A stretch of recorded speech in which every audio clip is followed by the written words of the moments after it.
Alors, vous remarquez évidemment que les images sont arrivées et ça déborde. Ce qu'on va faire, c'est sélectionner la totalité des blocs qui sont sur la page, là, en faisant un CTRL A. Bon, vous avez un cadre qui apparaît là autour de toute la sélection. Donc, ils sont tous les trois sélectionnés.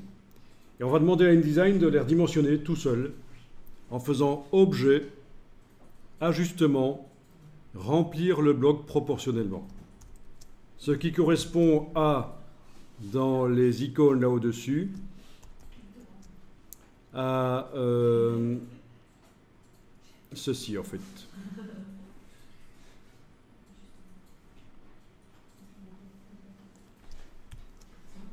Objet, ajustement, remplir le bloc proportionnellement, c'est ça. À partir de là, InDesign vous montre le plus grand possible les images dans les blocs. Donc, évidemment, il va falloir un peu faire de recadrage. Donc, par exemple, sur celle-ci, oui, je vais cliquer d'abord à côté pour désactiver. Et puis, double-cliquer sur celle-là et on voit qu'elle déborde par le haut et le bas parce que c'est une image verticale et que mes blocs sont plutôt horizontaux.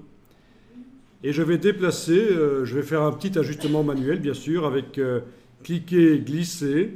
Et pour être certain de déplacer parfaitement en vertical, j'enfonce la touche majuscule pendant que je fais ça.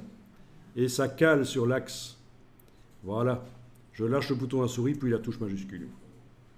Bon, ben pour celle-ci, pas de problème, pour celle-là non plus. Mais sinon, si vous double-cliquez, vous allez voir que ça déborde à gauche et à droite, un tout petit peu ici. Celle-là, à gauche et à droite, un tout petit peu aussi, tiens.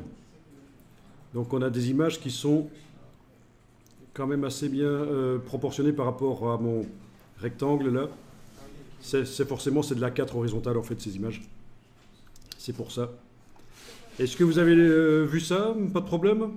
Sinon vous essayez une autre image. Vous sélectionnez le bloc image là et vous faites fichier importer et vous essayez avec une image plutôt verticale.